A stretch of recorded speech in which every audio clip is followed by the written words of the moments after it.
was a junior, he was a freshman. We were at Fairfield, and we were discussing earlier what makes you nervous or what you do when you're nervous, and we were both yawning a lot. We probably visited the toilet about 12 times each, and yet we won, so it was good. You were times 2. Okay, I wrote this out, but I'm going to try to just talk from my heart.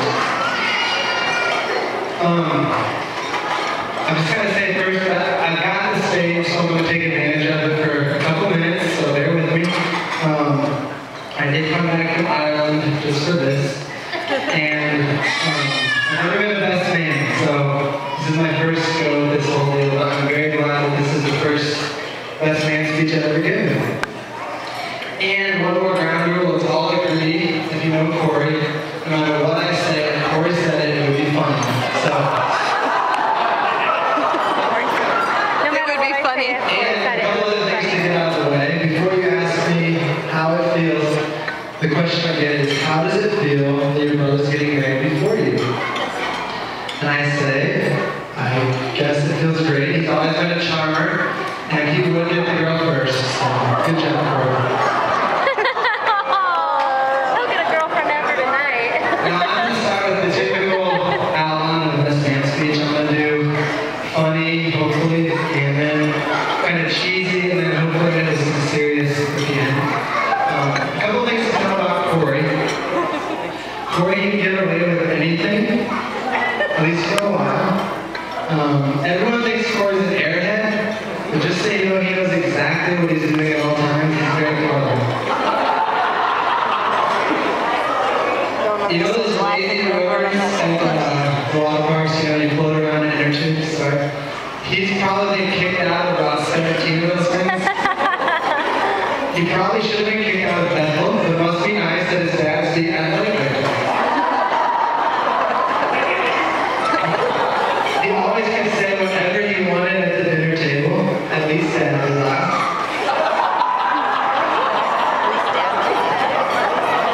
And he always got Caleb and KJ over there to team up against me. It was always 2-on-1.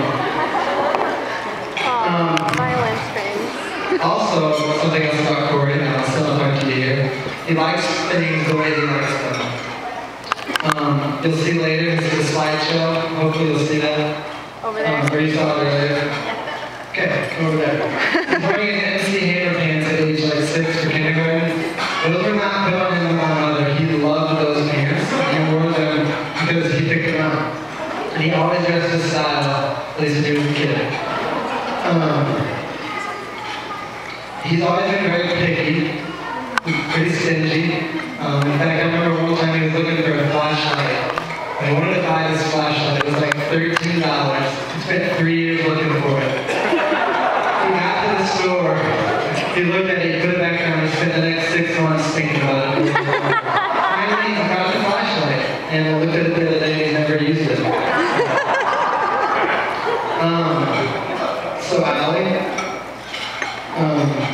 okay, I said he's incredibly stingy, but until he met you. And we all know that Corey had a lot of money growing up, because he just saved it. But when he met Allie, he started spending, and he spent a lot of it. So I'm glad this worked out.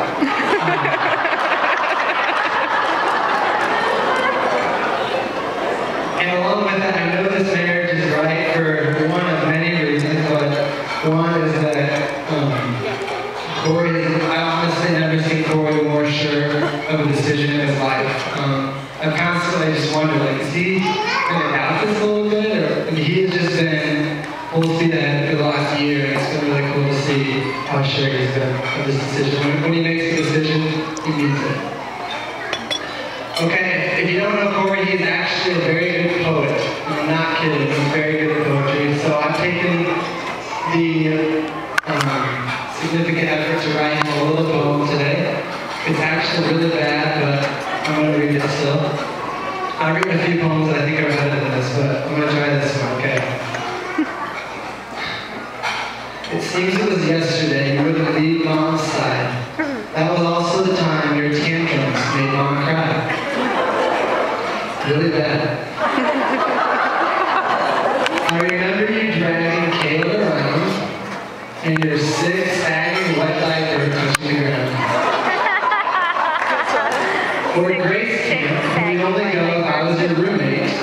And when Dad was picking you up from practice, he better not be late.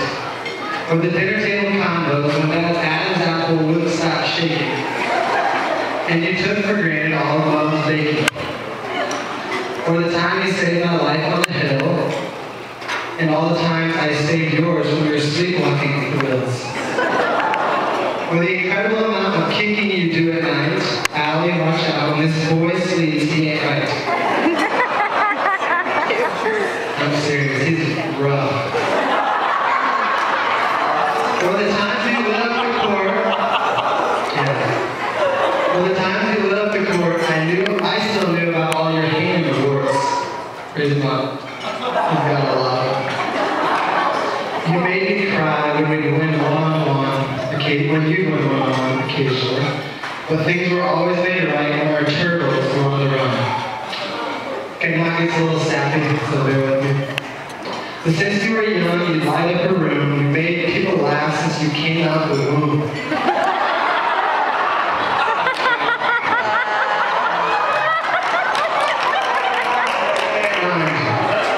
I always wanted you to be the best you can be, and now when I watch you, I'm amazed what I see. You're an incredible man of character, and yet you remain a character. Your bravery, courage, and faith I admire. Your love for God, Allie, and life do inspire. So as I welcome a new sister into the family, I give over my brother, my best friend, gladly. I got a little more.